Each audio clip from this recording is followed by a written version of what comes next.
Ito ang mainit na balita ngayon kung saan mabilis na nagtrending at pinag-uusapan sa social media.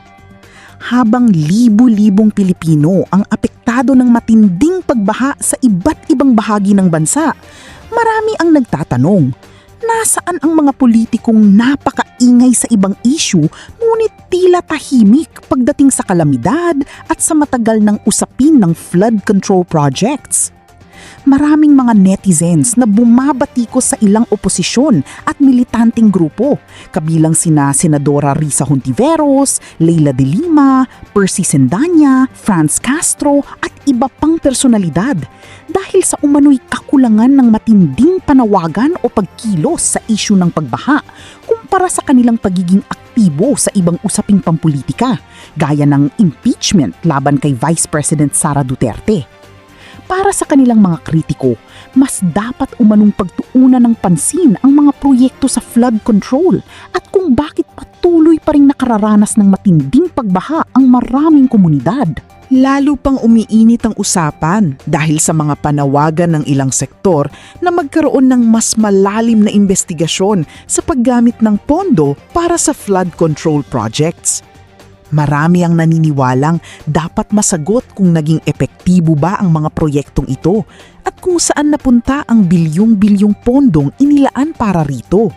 Ngunit bakit nga ba patuloy na bumabalik ang usapin ng flood control sa tuwing may malawakang pagbaha? Bago natin alamin ang buong detalye, kung bago ka pa lamang sa aming channel, huwag kalimutang i-like ang video, mag-subscribe at i-click ang notification bell para lagi kang updated sa ating mga pinakabagong balita at komentaryo. Lahat po ng mga mahilig sumausaw, Risa Hontiveros, wala pa akong naririnig na sinabi mo tungkol sa baha.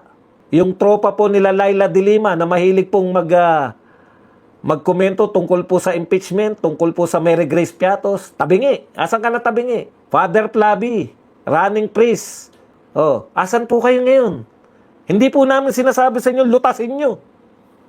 Ang sinasabi lang po namin sa inyo, magkomento man lang kayo. Komento na lang mga kapatid.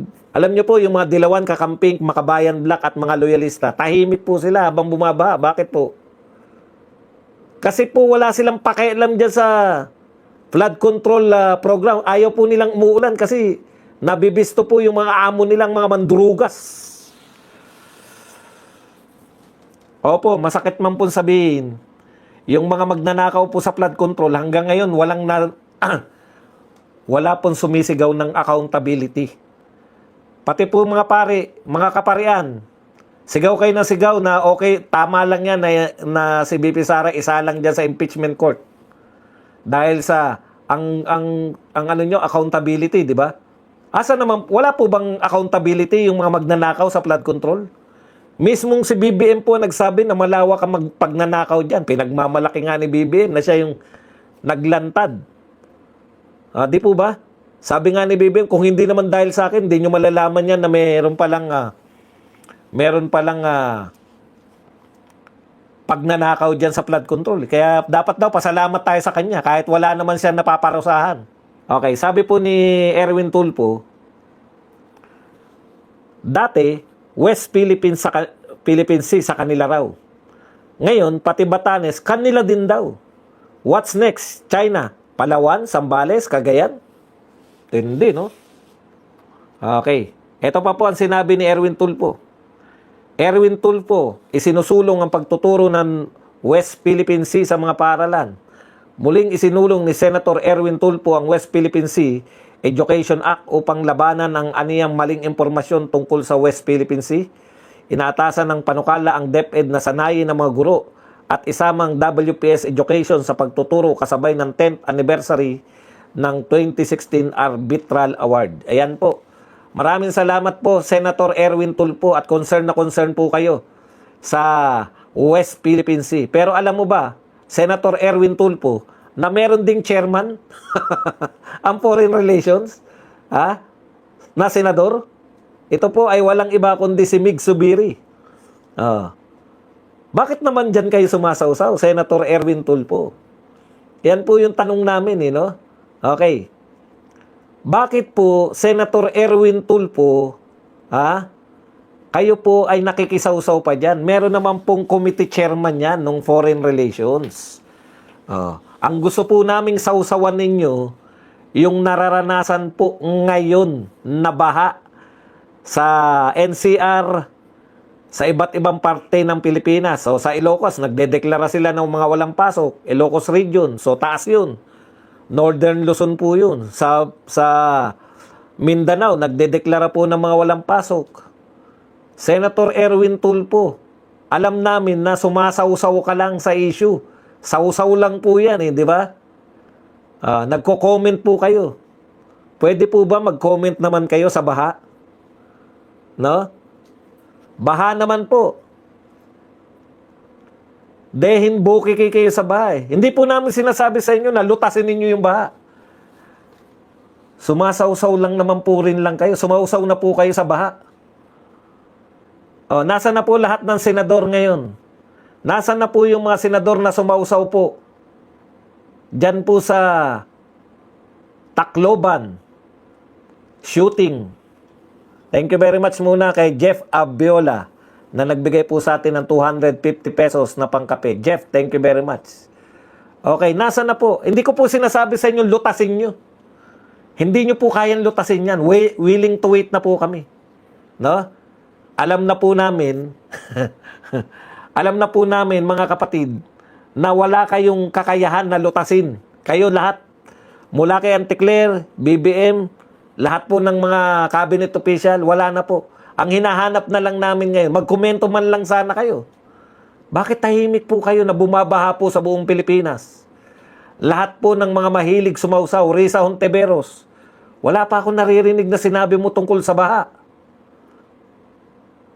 Yung tropa po nila Laila de Lima na mahilig pong magkomento tungkol po sa impeachment, tungkol po sa Mary Grace Piatos, tabingi. Asan ka na tabingi? Congressman Tabi, Father Plaby, running priest, yung isang running priest pa. Asan po kayo ngayon? Hindi po namin sinasabi sa inyo, lutasin nyo. Ang sinasabi lang po namin sa inyo, magkomento man lang kayo. Komento na lang mga kapatid. Binabaan na po natin yung antas natin. Ilang araw na po tayo nakakaranas ng pagbaha. Baka akala nila pag hindi sila nagsalita, hindi makikita ng mga tao yung mga pinopost. Pinopost po ito ng mga netizen, ng mga sinasabi ninyong taong bayan na laging kakampi nyo. Nagpopost po ng mga baha sa kanilang mga lugar. Alam po namin na kayo po'y inutil. Lahat po kayo, yung mga binanggit natin, congressman, senador, yung mga mahilig po sumausaw, alam po namin mga inutil po kayo. Pero sumausaw lang kayo sa baha. Magsalita naman po kayo. Ganun na lang po kababaw yung gusto namin. Hindi na po kami nananawagan na kayo po ay magtangka man lang na lutasin pa yan. Alam namin na inutil po kayo. Pero ayaw nyo magsalita. Nung nagkaroon po ng barilan sa Tacloban, lahat kayo, ang dadaldal nyo lahat. Lahat kayo may solusyon. Eto po, ano po solusyon nyo? Kahit alam na po namin na wala po kayong solusyon na alam. Magsalita man lang kayo para makantsawan rin namin, mabalikan man lang namin kayo. Lalo ka na Erwin Tulfo. Alam mo ba na may committee chairman din yung foreign relation? Ba't ka nakikisawsaw sa issue ng China at Batanes? Okay lang sana sumawsaw ka dyan, basta nag-iimbestiga ka sa flood control. Hindi ka na nga nag-iimbestiga, ayaw mo pang kumibo. Alam niyo po, pag kumibo kayo, may chance man lang kaming banatan kayo. Asan po kayo ngayon? Bumabaha sa EDSA. Saan po yung mga nangantsaw sa Iglesia ni Cristo? Mahiya naman kayo. Nagsasabi, mahiya naman kayo, nakakakos kayo ng traffic dahil dyan sa rally nyo. Eto po, wala kayong sisisihin. Baha sa EDSA, mismo dun. Mismo dun po sa harap po ng mga kampo ng mga militar, kampo Aguinaldo. Mismo po dun, bumabaha ngayon. Sa pinagralihan po. Wala ba kayo sasabihin?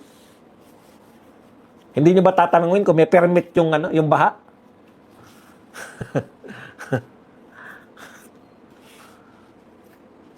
Nahihiya kayo. Nakakahiya, no? Nakakahiya na ipinagtatanggol ninyo yung mga magnanakaw ng flood control. Yan po ang katotohanan. ipinagtatanggol ninyo.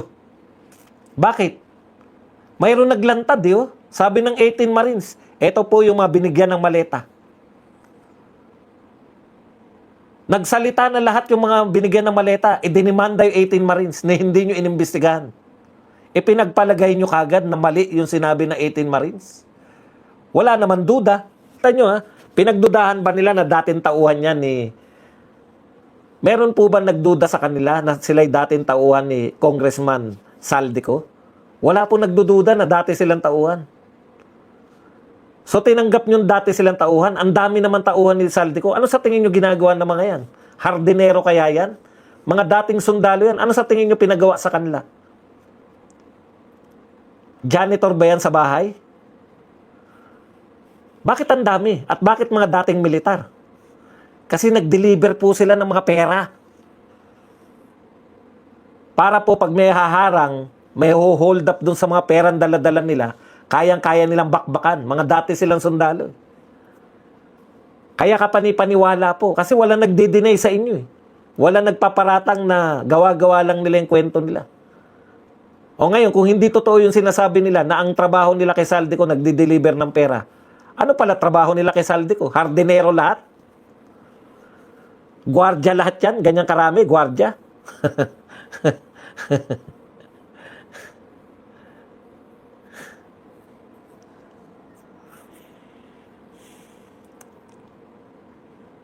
Nakakatawa talaga tong ano natin eh. Si Laila de Lima, sinabihan na tumanggap ng pera. Si Luistro, sinabihan. Si Adjong, si Chua. Wala ni isang nag-imbestiga sa kanila. Nakatanggap daw sila ng maleta ayon sa 18 soldiers. Ginagamit yung testimonya ng 18 soldiers para idiin si Martin Romualdez. Pero pag yung sinabi nila tungkol dito sa mga congressman, aba, teka muna. Hindi totoo yan. Selective. Pati yung mga testimonya ng 18 soldiers, siniselect nyo lang. Kung ano lang yung papabor sa inyo. Hindi na po namin kayo hinihingian. Erwin Tulfo, hindi na kami nanghihingi ng mag-imbestiga ka. Magsalita ka lang tungkol sa baha. Magkomento ka naman. Aba. Sabi mo, move on eh. Hindi kami makamove on kasi nakikita namin binabaha. Galit. Halos murahin ka nung isa sa nagbibideo eh. Yung sinabi niya, naalala yung sinasabi mo, galit na galit. Mag-move on na raw sa baha. Oh. Hindi na po tayo nagpapaimbestiga. Magsalita man lang kayo. Comment man lang. Gusto lang namin makita kung sino po ang sisisihin ninyo sa bahan na gaganap. Yung baha sa EDSA, tsak yan, Duterte pa rin may kasalanan yan, di ba? Duterte pa rin yan kasi sa kanila yung yung bus lane eh. Isisi nyo sa bus lane. Kay Duterte yung bus lane eh. Isisi nyo kay Duterte yung baha. Ninyo, wala na kayong ginawa sa Pilipinas kundi isisi sa Duterte lahat. Ba't ka nang gagaliitin? Dati naman may baha. Maliit ka pa lang, may baha na. Opo, pero maliit pa lang ako. Walang pondong ganyang kalaki. What's the purpose of flood control? To control flood. Putang, anong kinontrol niyan? Parang tulay, di ba? Nung wala pang tulay, nagbabangka yung mga tao para makatawid sa ilog. Nagbabangka o kaya umiikot sa malayong malayo, baka merong mga mababaw na parte, doon sila tatawid. Kaya nagpatayo ng tulay. Ngayon, diretso na. O, ganun din dapat yung epekto ng flood control. Binabaha, kaya nagkaroon ng flood control.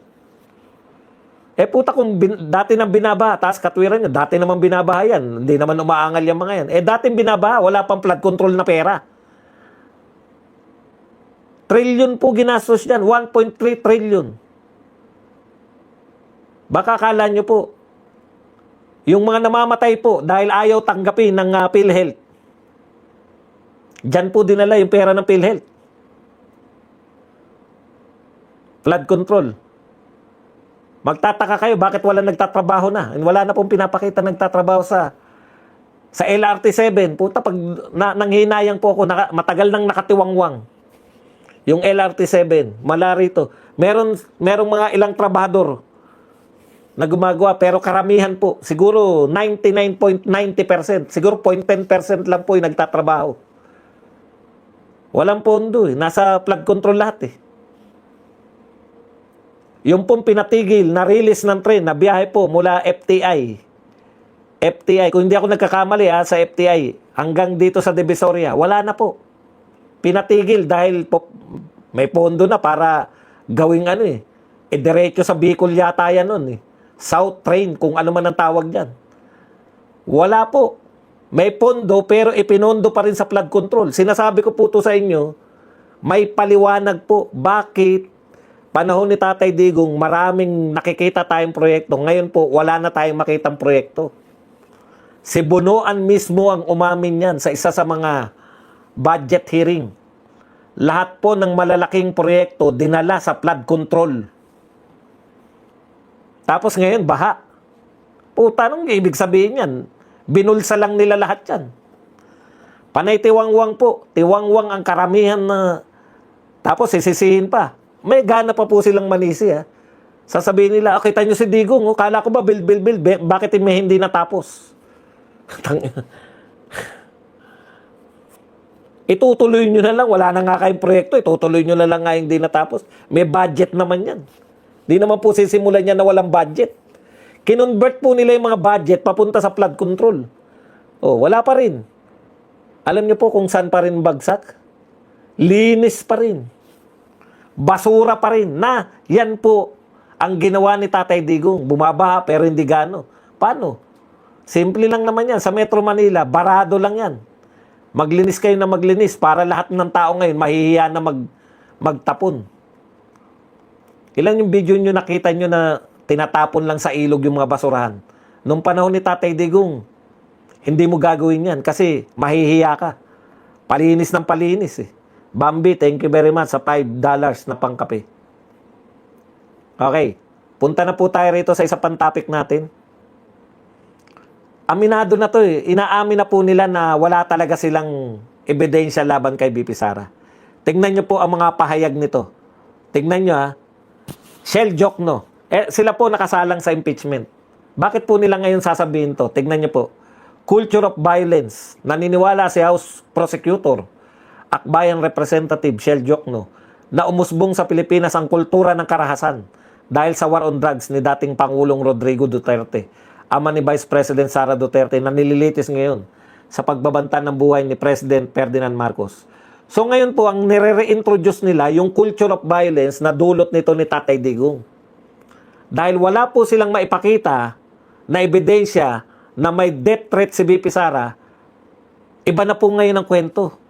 Yung culture of violence, yung sinasabi nilang culture of violence, yan po dapat ang nilulutas. Malaki-laki yung naging epekto, lalo na yung war on drugs sa ating kultura dahil naging normal yung nakita natin dugo sa kalsada. Naging normal. Alam mo, Shell Jokno, hindi ko alam kung saan mo nakuha yung mga issue mo.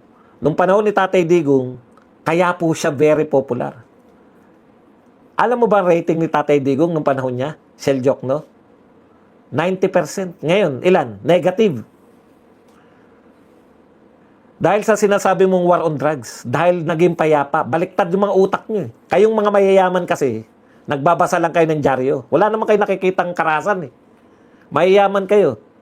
Galing kayo sa mga bahay nyong gated, galing sa mga gated communities. Jokno yan si Jokno. Tatay niya yung Senador Jokno eh. Mayaman yan. Gated community. Mayaman lang pero hindi. Mayaman lang si Jokno pero hindi ko ipagpapalit yung naging buhay ko. Lalabas kayo sa inyong mga gated communities. Safe na safe kayo dahil gwardyado kayo 24 oras. Nakakotse po kayo. Hindi nyo naranasan yung karahasan before Digong. Kami pong bago makapunta sa sakayan, dadaan po sa mga kanto. Yung mga tagalooban na lalabas po, maraming madadaanan na adeksyones. Para pong araw-araw, nung bago yung panahon ni Digong, araw-araw, kinakabahan ang lahat ng tao. Parang digmaan po. Bago si Digong digmaan po ang dadaanan namin. Lalo na po yung mga katulad ko na may mga itsura ng konti. Takaw, kursunada ka eh. Sa totoo lang po, lahat po iniisip natin. Pag galing kayo sa looban, makakalabas ba ako rito ng buhay? Makikita mo na po mga tambay dyan yung mga adiksyonist. Bago ka makarating sa kanto, kitang-kita mo na yung mga adiksyonist na sila po yung nakatambay sa mga kanto. Hindi po lahat ng tambay, adiksyonist. Pero karamihan. Lalo na rin sa mga lugar na pinanggalingan namin. Naging mapayapa po nung panahon ni Tatay Digong. Yan yung sinasabi namin. Kaya po 90% si Tatay Digong. Huwag niyo pong binabaliktad. Anong kinalaman yan ba dong? Yung pagsasalita nila, di ba nakakulong na si Tatay Digong? Ako rin po nagtataka. Pag si Jokno lang po, out of the blue, teka muna, bakit nyo biglang binubuhay yung mga culture of violence? Di ba nakakulong na si Tatay Digong? Magkaka-idea po kayo pag binasa nyo naman kung ano mga pahayag ni Teredon. Ito po, wala po silang maipakita, mismo yung abogado nila umamin na talagang walang ebidensya na nag-hire si BP Sara ng assassin. Kaya po, nagpo-promote po sila na yung mga Duterte, violente yung mga yan. Kaya dapat hindi na siya maging vice president. Aba, lintik na yan. Bago mo matanggal ang binoto ng tao, kinakailangan may krimen siya nagawa. At yung krimen na yan, napatunayan nyo sa pamamagitan ng ebidensya. Tignan nyo po, ang mga sinasabi, si Redo naman ngayon. Nagpapauso na po sila. Kung wala po silang ebidensya, daanin na lang natin sa drama. Sabihin natin, violente talaga yan si BP Sara kasi tatay niya, violente. Sila yung nagpauso ng culture of violence, kaya nagbabarilan. Tignan nyo po, pinag-uugnay-ugnay nila. Matagal na nakakulong si Tatay Digong. Pati yung Tacloban shooting, sinisisi sa kanya. Ito po ang sinabi ni Regon, mas direkta para mas maunawaan ninyo. Ang pinaprosecute po natin, hindi lang po yung threat sa Pangulo. Hindi lang yung threat sa Pangulo. Siguro, ang gusto niya sabihin, pati pagnanakaw ng mga hindi po eh. Yung tungkol sa threat. Pinoprosecute din natin yung kultura ho ng pagbabanta. Kultura na ngayon. Diyos ko, dahil wala kayong nakita, hindi nyo napatunayan na si BP Sara ay nag-hire ng assassin, hitman. Kultura na lang. Anong sinabi ni Jokno? Culture of violence. Ito, kultura ng pagbabanta. Isa yung linyahan nila eh. Pinoprosecute namin si BP Sara dahil siya ay violente, hindi siya bagay na maging vice president dahil may kultura sila ng pagiging violente, mana siya sa tatay niya, kaya banta sila ng banta. Puta, ano na ngayon? Ugali na ngayon. Hindi na po krimen. Yung ugali na ni BP Sara ang gusto nilang pigilan, kaya siya tatanggalin dahil may ugali siyang hindi ka iga-igaya. Hindi po dapat yan. Eto pa isang patunay. Baka sabihin nyo, niloloko ko lang kayo tungkol dyan sa mga, yan na po ang linyahan nila. Kultura na po ng pagiging violente. Eto pa po. Eto pa. Eto pa. Sabi naman ni Dilima, gagayahin ng marami na okay lang pala magbanta. Culture na naman. Gagayahin ng marami. Kultura na naman. Okay pala magbanta na okay lang pala ang pumatay kasi yan ang pinakita ng ating Vice President. Krimen po ang dapat ninyong akusahan. Ano ang krimen? Pagbabanta. Kultura ng pagbabanta, kultura ng pagiging violente. Anong klaseng krimen yan? At eto po, lumantad na po. Ang kanilang the big man nila. Yung big boss ng mga dilawan. Sabi po ni former Senate President Franklin Drilon, conditional man o hindi, hindi naman ito trial kung guilty siya o grave threats o hindi. Hindi raw po ito trial kung guilty siya o grave threats o hindi. Puta, iba na pala. Inuunti-unti tayo dahil alam nila na wala talaga silang ebidensya laban kay BP Sara. Kinakargahan nila tayo. Hindi naman to, hindi yung conditional o hindi conditional. Kung hindi rin ito trial kung guilty o grave threat o hindi. Yun yung bintang nyo eh. Grave threat. Ngayon, hindi daw usapin kung conditional ito o hindi conditional. Hindi raw usapin kung ito po ay grave threat o hindi. Kung guilty ba si BP Sara o hindi. Kung hindi po siya guilty, absuelto po dapat ang termino doon. Ang punto ni Franklin Drilon at lahat sila, kahit hindi guilty si BP Sara, dapat pa rin tanggalin. Badong, baka ano yan? Hindi po, si Drilon po ang pinakautak ng mga dilawan. Siya po ang pinakikinggan. Kaya kita yung isang linya. So kung hindi po issue yung grave threat ba o hindi, o conditional ba yung threat o hindi, o kung guilty ba si BP Sara o hindi, ano po ang issue? Ituloy natin ang pagbabasa. Itong trial, doon sa issue, ay yung kanya bang behavior ay karapat-dapat sa isang vice-presidente. Pucha, behavior! Ano yung behavior? Napagdudugtong-dugtong nyo ba? Pinalalabas nila na mali ang banta-banta, mali ang violente ang behavior nila. Behavior na lang ngayon, hindi raw importante kung guilty ba siya o hindi. Hindi importante kung grave threat ba yan o hindi. Hindi importante kung conditional ba yung threat o hindi. Ang importante daw yung behavior. Iisa po ang linyahan, behavior daw. Balik lang natin ng konti, atras lang tayo ng konti kay Dilima. 'Di ba? So, ang gusto nilang palabasin dahil wala kaming ebidensya, behavior na lang ni BP Sara ang pag-usapan natin. Karapat dapat ba siyang maging vice president samantalang mahilig siya magbanta? Opo. Kasi po, siya po ay hinalal ng 32 million. Karapat dapat siya maging presidente. Karapat dapat siya ba maging vice-presidente dahil siya po ay mahilig magbanta at siya ay violente? Opo. Gusto po namin maging violente siya sa mga kriminal. Kinakailangan po maging violente sa mga kriminal.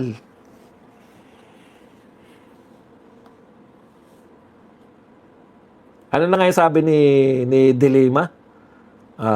I-review lang po natin bago natin ituloy yung pagbabasa kay Gagayahin ng marami na okay lang pala magbanta, na okay lang palang pumatay kasi yan ang pinapakita ng ating vice-presidente. Pumatay ba si vice-presidente? Nagluluwistro na ako. Wala pong pinatay si BP Sara. Hindi pa po siya pinapatay kaya wala pa po siyang pinapapapatay. Tuloy na natin. Nang dire-diretso. Conditional man o hindi, so suko na sila na conditional talaga yung threat ni BP Sara. Hindi naman ito trial kung guilty siya. Hindi yan trial kung hindi siya guilty ng grave threat o hindi. Itong trial doon ay sa issue kung karapat dapat bang behavior ay sa kanya bang behavior ay karapat dapat sa isang vice-presidente. Is that betrayal of public trust kung saan sinasabi mong papatayin kita? Conditional po yan. Kala mo, mapapaikot mo kami. Hindi lang po yan sinabing papatayin kita. Sabi niya, ipapapatay ko sila pag pinatay nila ako. Huwag niyo pong putulin. Ini-edit niyo Betrayal of public trust. Sinasabi niyo public tsaka trust. Tignan niyo po trust rating. Sino po ang may betrayal of public trust? Sa rating niyo po makikita. Sabihin nyo hindi tama yung rating ng SWS, Pulse Asia, na negative si BBM, positive si BP Sara. Lahat ng uri ng paninira ninyo, sinisiraan nyo sila sa culture of violence, sinisiraan nyo sa behavior at kung ano-ano pa mga pinagsabi nyo. Still, mataas pa rin po ang trust rating. Kaya yung sinasabi nyo betrayal of public trust, sinong binitray? Kayo ba ang public? Ang public po, yung po nagsasabi na mataas ang rating ni BP Sara. Ang public po, yung nagsasabi na pag ngayon nagkaroon ng eleksyon, number 1 si BP Sara. At iniiwan niya po na napakalayo yung number 2. Yan po ang totoong public trust kay BP Sara. Hindi po pwedeng sabihin nyo na wala na siyang public trust. Hindi po kayo yung publiko. Konti na lang kayong dilawan. Nagbabanta ka pa. Pag hindi binuksan yung box ng BIR, mag-e-EDSA kayo. O di mag-e-EDSA kayo. Pag napalayas nyo si Marcos, ang presidente si BP Sara. Naisip mo ba yon? Akala mo ba ang vice-presidente ngayon si Leni Robredo? Kaya hindi na nanawagan na yung mga kapwa mo dilawan, kakamping. Kaya sila hindi na nanawagan na Aus Marcos kasi ang magiging presidente si BP Sara. Kaya nga kay kumampi kay Marcos, hindi mo ba rin ba naunawaan yun, Drilon? Matalino ka, ikaw ang pinakamatalino sa inyo. In fact, ikaw lang ang matalino sa Dilawan eh. Hanggang ngayon, hindi nyo naunawaan na si BP Sara unbowed, unaffected ng inyong mga ginagawa. Hindi po siya naapektuhan dahil ang tiwala ng mamamayan nasa mga Duterte. Hinahanap po ninyo yung paninira ninyo sa mga Duterte na culture of violence, war on drugs, war on criminality. Gusto po yan ng taong bayan. Yan ang hindi nyo naunawaan. Yung pinansisiraan ninyo kay BP Sara, kay Tatay Digong at sa mga Duterte, yan po ang nagustuhan sa kanila ng taong bayan. Hindi po yung paniniwala ninyo. Dahil isang taon pa lang si BP Sara, sinisiraan nyo na. Hanggang ngayon, matatag pa rin po sa rating. Ibig sabihin, kayo, yung mga tao nyo, kumusta si Reza Ontiveros? Kumusta si Bam Aquino? Alam nyo, nanlinlang lang yan si Bam Aquino. Nung mag-eleksyon, hindi niya binabanatan yung mga Duterte, di ba? Kala nyo ba ayaw ng tao yung war on drugs? War on criminality? Kala nyo ba ayaw nila na nagmumura yung si Tatay Digong? Yung pagmumura ni Tatay Digong, nagre-resulta po yan ng bilyong-bilyong tax na papabayad si Lucio Tan. Nakapagbayad ng di oras ng bilyong piso. Yung mga magtutubig, si Pangilinan, tsaka yung mga, sino pa ba yung may-ari ng tubig? Mga Ayala ba yung kabila? Minura ni Tatay Digong. Nagkautang pa yung Pilipinas ang mga magtutubig. Nagsorry pa sila kay Tatay Digong. Ano sabi nila? Hindi na po namin sisingilin. Dinimanda nila yung Pilipinas sa Singapore. Nanalo sila. Laban sa Pilipinas. Putang sabi ni Tatay Digong, ako sisingilin nyo na, yung panalo ninyo, mga PI kayo. Sorry po, hindi na po namin sisingilin. Kaya po walang oligarko nakakampi sa mga Duterte. Tandaan nyo po yan.